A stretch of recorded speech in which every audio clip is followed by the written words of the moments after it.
Bapak, Ibu, Saudara, mari sebelum kita mendengar firman Tuhan, kita menerima firman Tuhan pagi hari ini, mari kita berdoa. Dan saya ajak Bapak Ibu yang masih agak mengantuk atau masih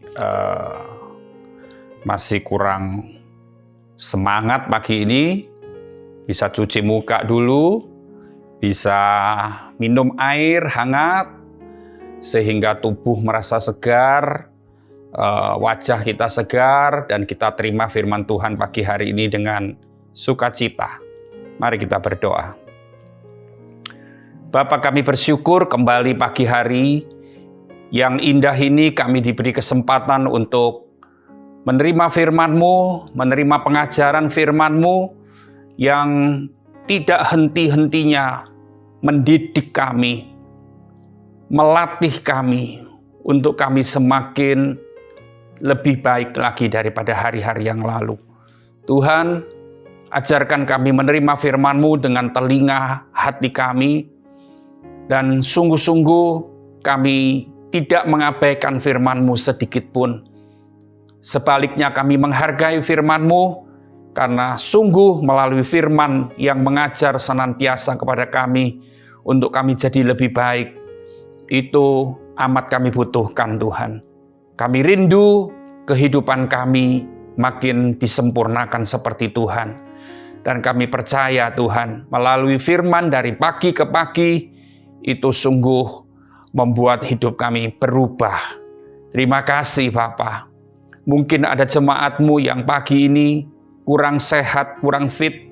Tuhan menambahkan kesehatan tubuhnya. Tuhan melalukan kelemahan-kelemahan dan sakit penyakit. Dan kami percaya, kami datang dengan sukacita, dengan tubuh yang sehat, dengan tubuh yang segar, pikiran yang fresh, dengan segenap hati kami menghampiri Tuhan melalui firman-Mu ini. Haleluya, kami percaya Engkau mengurapi hamba-Mu, Engkau mengurapi semua jemaat dimanapun mereka berada. Dalam nama Yesus kami bersyukur. Amin.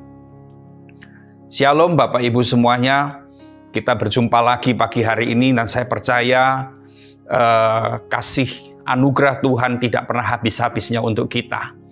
Ya, kasih anugerah Tuhan untuk memelihara hidup saya dan hidup saudara semuanya dengan penuh ucapan syukur. Pagi ini kita menghampiri Tuhan melalui mendengar firman Tuhan, dan saya percaya Tuhan menghargai semua kerinduan hatimu. Hari ini kita mau membaca bacaan kita di dalam Ulangan 21 sampai Ulangan 22 di ayat yang ke-12. Saya mau membaca ada 4 ayat di Ulangan 22 ayat 1 sampai ayat yang ke-4, Bapak Ibu Saudara, tentang tolong menolong. Ayat 1 berkata, apabila engkau melihat bahwa lembu atau domba saudaramu tersesat, janganlah engkau pura-pura tidak tahu. Haruslah engkau benar-benar mengembalikannya kepada saudara-saudaramu itu.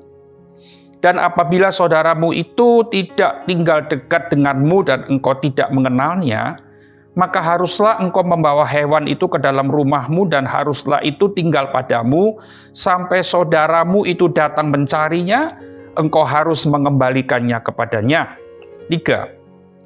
Demikianlah harus kau perbuat dengan keledainya, demikianlah kau perbuat dengan pakaiannya, demikianlah kau perbuat dengan setiap barang yang hilang dari saudaramu dan yang kau temui, tidak boleh engkau pura-pura tidak tahu. 4. Apabila engkau melihat keledai saudaramu atau lembunya rebah di jalan, janganlah engkau pura-pura tidak tahu. Engkau harus benar-benar menolong, membangunkannya bersama-sama dengan saudaramu itu. Bapak Ibu Saudara, ada 4 ayat yang menasehatkan di zaman Taurat dulu. Ada peraturan-peraturan untuk orang-orang bisa hidup saling tolong-menolong.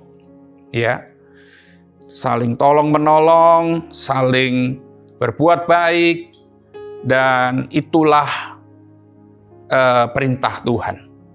Tuhan Allah.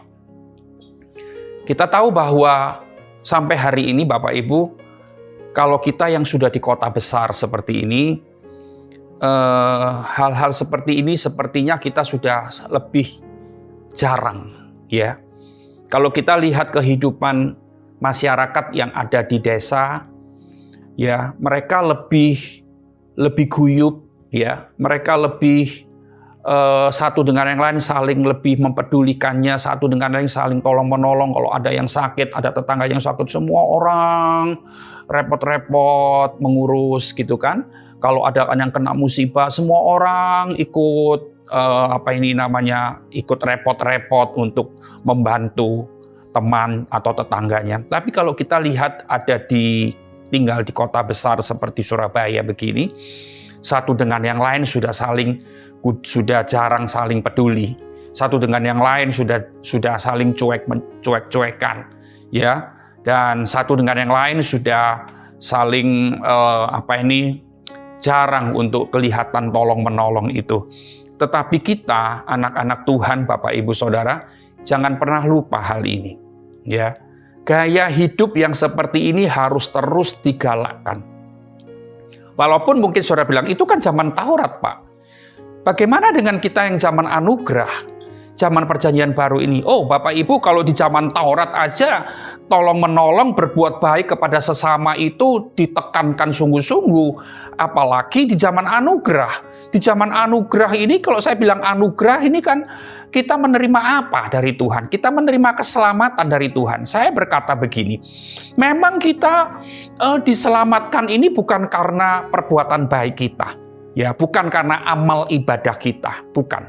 Ya, kalau kita mengikut Yesus, kita mempercayai Kristus sebagai Tuhan dan Juru Selamat kita, kita tahu bahwa keselamatan yang kita dapat itu karena anugerah, bukan karena usaha kita. Artinya begini, kekasih saudara semuanya, artinya begini, kalau saudara bekerja dan saudara mendapatkan uang 5 juta, gajimu, ya, itu bukan anugerah. Itu hasil pekerjaanmu, itu hasil usahamu. Tapi engkau tidak bekerja, tiba-tiba ada orang yang kasih 5 juta sama kita. Itu namanya anugerah. Nah, kita tahu semua bahwa berbuat baik, perbuatan baik, ya, itu sangat penting. Memang bukan untuk kita selamat. Untuk kita selamat, kita hanya percaya Yesus, kita mendapatkan anugerah. Tapi orang yang sudah diselamatkan harus berbuat baik. Karena apa? Karena dia menerima keselamatan itu karena anugerah. Tadi saya bilang, dia tidak melakukan apa-apa. Dia tidak berbuat apa-apa. Ya, semua yang dia lakukan itu tidak diperhitungkan. Jadi artinya tanpa berbuat apa-apa kita mendapatkan anugerah itu kebaikan yang sangat luar biasa.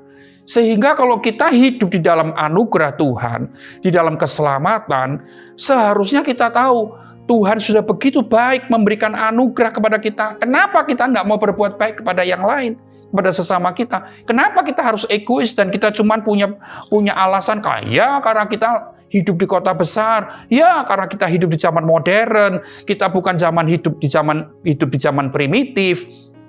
Kalau zaman primitif, kita mungkin saling tolong-menolong satu dengan yang lain. Tetapi kalau di zaman modern itu sudah jauh. Tidak ada alasan apa-apa. Justru kalau kita menghargai keselamatan yang dari Tuhan, kita selalu ingin berbuat baik kepada orang. Kita saling tolong-menolong kepada sesama kita. Ya, saling melakukan perbuatan-perbuatan yang membantu sesama kita. Bapak Ibu, saya mau baca satu ayat di dalam Ulangan 15 ayat yang ke-11. Ulangan 15 ayat yang ke-11 dikatakan begini, sebab orang-orang miskin tidak henti-hentinya akan ada di dalam negeri itu. Saudara, saya berkata gini, hari ini bukan kita fokuskan kepada orang miskin, tetapi sebetulnya kalau kita tahu perintah Tuhan itu kita berbuat baik, saling tolong-menolong itu kepada sesama kita semua orang. Tetapi yang terpenting, yang terutama kepada orang-orang miskin. Di sana dikatakan sebab orang-orang miskin tidak hentinya akan ada di dalam negeri itu. Itulah sebabnya aku memberikan perintah kepadamu Allah memberikan perintah kepada kita, demikian haruslah engkau membuka tangan lebar-lebar bagi saudaramu, ya, yang tertindas dan yang miskin di negerimu. Bapak Ibu, ini perintah Allah kepada kita, ya, untuk kita membuka lebar-lebar tangan kita bagi saudara. Beberapa waktu yang lalu, ketika bulan Juni, bulan Juli yang lalu, ada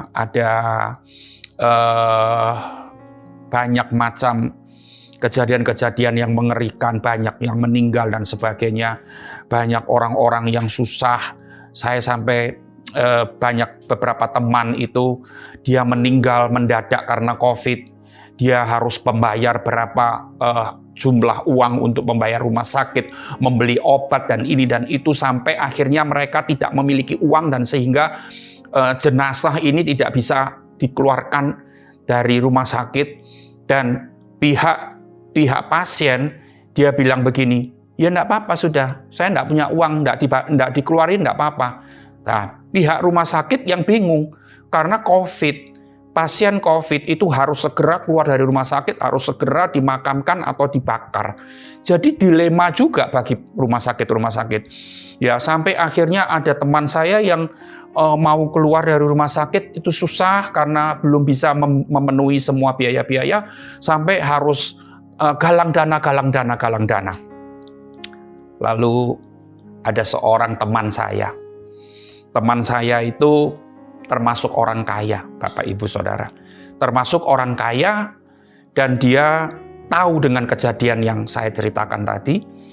Saya bilang begini, dan orang kaya ini, teman saya ini kenal juga dengan orang yang saya maksud meninggal, dia tidak bisa dikeluarkan dari rumah sakit karena belum bisa memenuhi semua biaya, membayar semua biaya.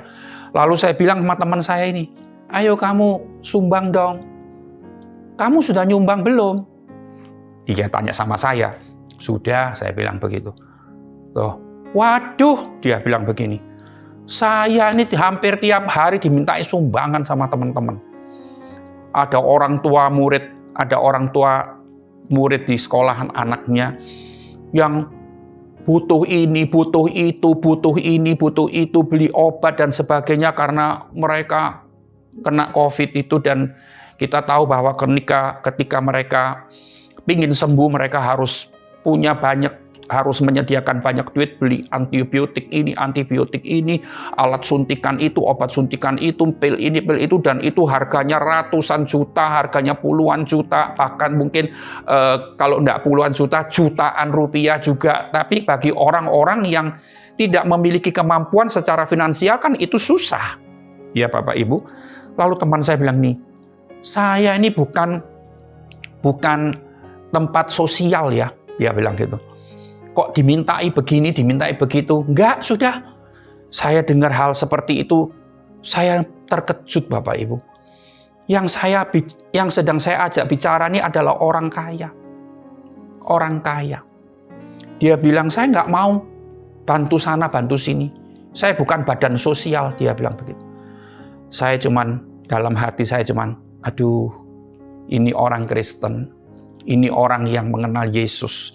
Seharusnya kita tahu bahwa ketika kita sudah mengenal Yesus, menerima Yesus, kita tahu ada anugerah yang sudah Tuhan berikan kepada kita, dan itu mendorong kita untuk kita bisa berbuat baik kepada banyak orang, kepada sesama kita, terutama yang membutuhkan.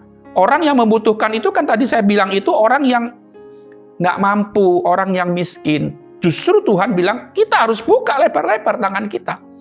Ya, kalau kita mikir punya aku belum cukup, kapan sih merasa cukup? Bapak Ibu, ada satu ayat lagi yang saya mau baca di Perjanjian Baru di kitab Injil Matius 25. Bapak Ibu, saya tahu bahwa Bapak Ibu semuanya tahu ayat ini. Matius 25 ayat 42 sampai 46. Ya. Dia bilang begini. Ayat 41, saya mau baca dari Matius 25. Dan ia akan berkata juga kepada mereka yang di sebelah kirinya, enyahlah dari hadapanku, hai kamu orang-orang terkutuk, enyahlah ke dalam api yang kekal yang telah tersedia untuk iblis dan malaikat-malaikatnya. 42, Sebab ketika aku lapar, kamu tidak memberi aku makan. Ketika aku haus, kamu tidak memberi aku minum. Ketika aku orang asing, kamu tidak memberi aku tumpangan. Ketika aku telanjang, kamu tidak memberi aku pakaian. Ketika aku sakit dan dalam penjara, kamu tidak melawat aku. 44. Lalu mereka pun akan menjawab dia, katanya, Tuhan, bila manakah kami melihat engkau lapar atau haus, atau sebagai orang asing, atau telanjang, atau sakit, atau dalam penjara, dan kami tidak melayani engkau? 45, maka ia akan menjawab mereka, aku berkata kepadamu, sesungguhnya segala sesuatu yang tidak kamu lakukan untuk salah seorang dari yang paling hina ini, kamu tidak melakukannya juga untuk aku. Dan mereka ini akan masuk ke tempat siksaan yang kekal, tetapi orang benar ke dalam hidup yang kekal. Bapak Ibu semuanya, inilah alasan kita. Ya.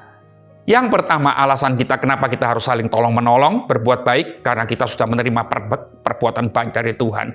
Kita sudah menerima anugerah yang tidak bisa dibayar atau kita bisa lunas dengan apapun, tidak bisa. Yang kedua, ini perintah Yesus Kristus untuk kita. Ya. Dan ada banyak, saudara, perintah untuk kita saling bertolong-menolong dan berbuat baik. Saya membaca sebuah buku dari Henry James, seorang tokoh. Dia bilang gini, ada 3 hal yang penting dalam kehidupan manusia. Yang pertama, berbuat baik. Yang kedua, berbuat baik. Yang ketiga, berbuat baik. Saya kaget itu. Saya pikir tiga hal yang penting dalam kehidupan kita manusia, 1, 2, 3 beda.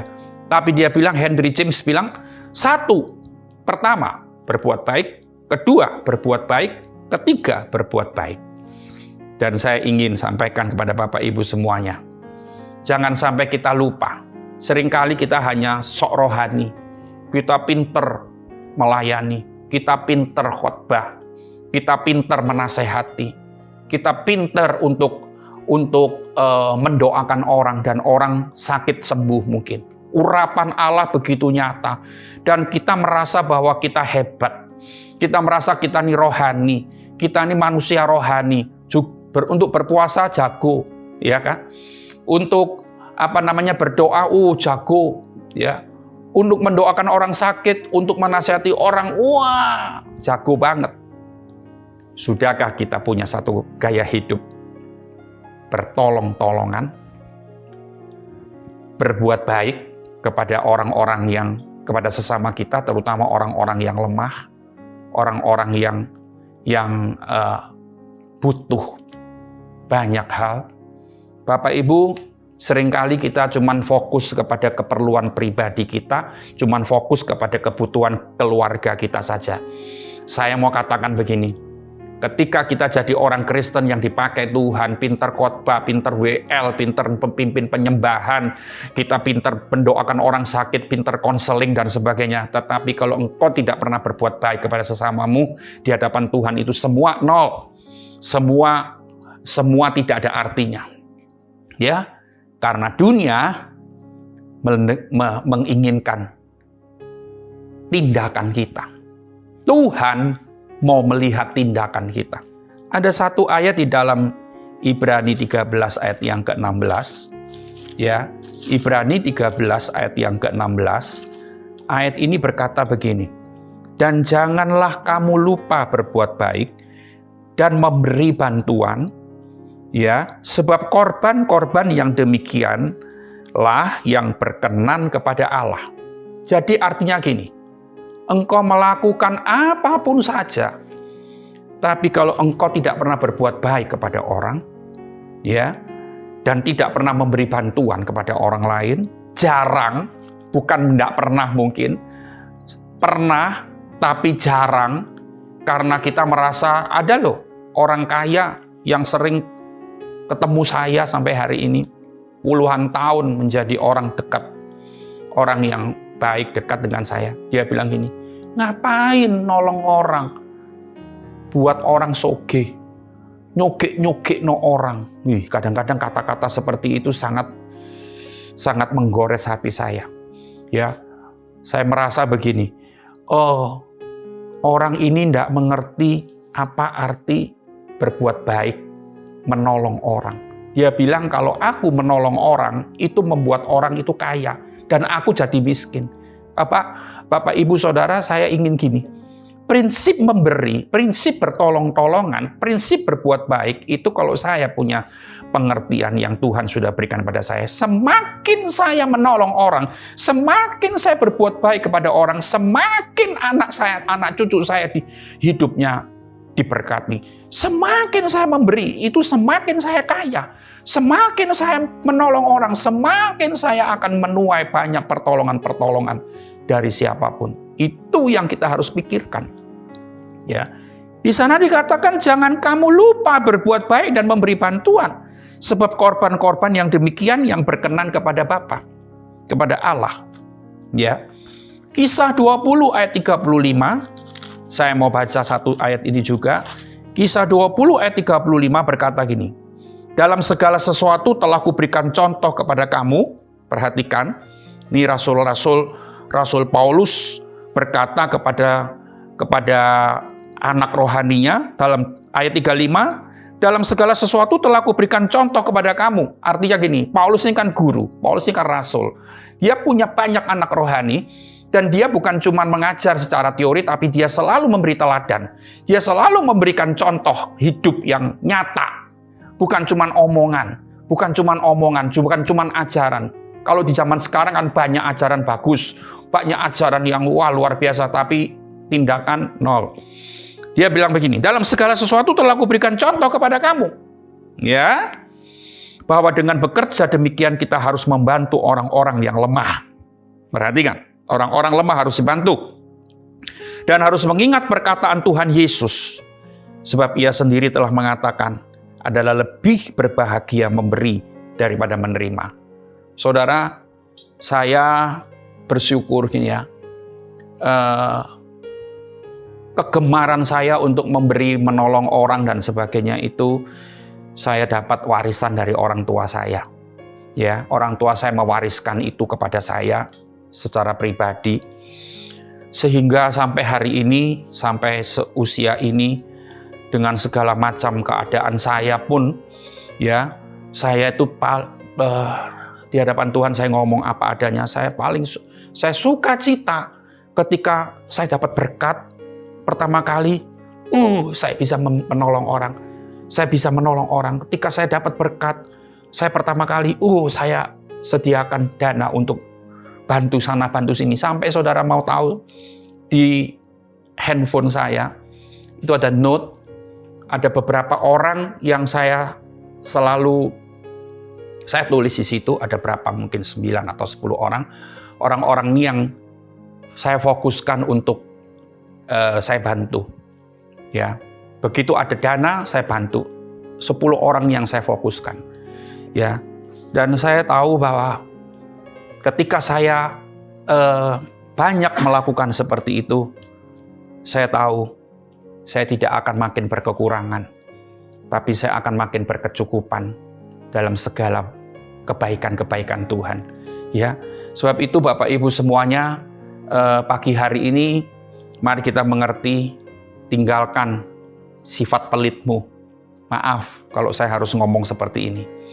Tinggalkan egomu yang cuman terfokus kepada kebutuhan keluarga, kebutuhan diri sendiri, anaknya sendiri, cucunya sendiri sudah. Bahkan ada orang-orang yang dalam satu keluarga dia tidak mau tahu dengan anaknya. Wah, ini sangat menyedihkan ini.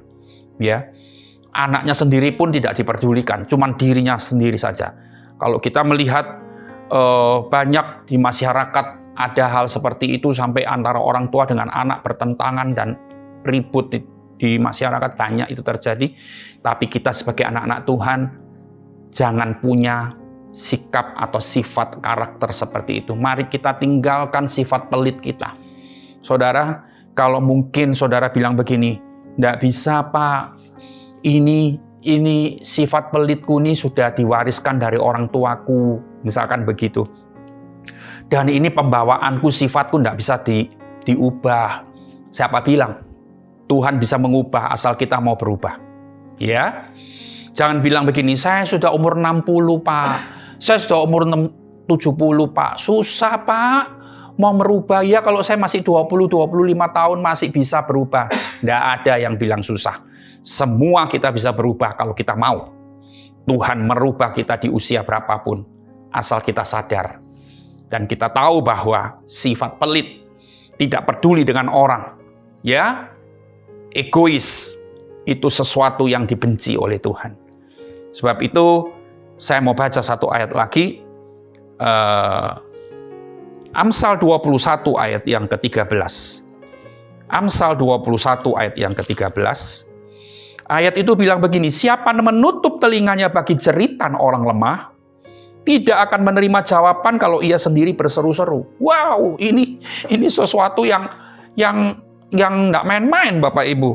Ini ayat bukan mengancam kita, tapi Amsal itu penuh dengan kata-kata hikmatnya yang luar biasa, dan dia memberikan nasihat-nasihat melalui hikmat-hikmatnya. Dan ayat ini sekali lagi saya bilang, siapa menutup telinga bagi jeritan orang lemah, tidak akan menerima jawaban kalau ia sendiri berseru-seru. Bayangkan, mungkin selama ini kita sudah berseru-seru tapi tidak ada jawaban. Penyebabnya apa? Engkau suka mengabaikan jeritan orang lemah. Dipikir gini, kamu susah, aku dewek ya susah. Kamu banyak kebutuhan, aku dewek ya banyak kebutuhan. Saudara, jangan lihat kebutuhanmu. Lihat kebaikan Tuhan yang tidak habis-habisnya untuk kita. Di saat kita susah pun, kebaikan Tuhan itu tetap selalu Dia berikan untuk kita. Itulah yang membuat kita tidak pernah berhenti berbuat baik. Kita senang untuk menolong orang. Satu ayat yang terakhir dalam Amsal 3. Amsal 3 ayat yang ke-27. Di sana dikatakan begini, janganlah menahan kebaikan daripada orang-orang yang berhak menerimanya. Siapa yang berhak menerimanya? Orang-orang yang tidak mampu, orang-orang miskin, orang-orang yang lemah. Itu orang-orang yang berhak menerimanya. Padahal engkau mampu melakukannya. Jangan menahan. Artinya gini, kalau kamu menahan, Tuhan juga akan menahan kebaikan yang harus diberikan kepada kita. Sebab itu karena kita sadari, dan jangan pernah lupa. Berbuat baik. Saling tolong-menolong. Membantu orang-orang dalam kelemahannya. Itu harus menjadi gaya hidup kita. Mari kita berdoa. Haleluya Tuhan, nasihat firman-Mu pagi ini, supaya sungguh-sungguh merasuk ke dalam tubuh jiwa roh kami. Kami bersyukur kalau gereja ini suka berbuat baik kepada orang-orang lemah.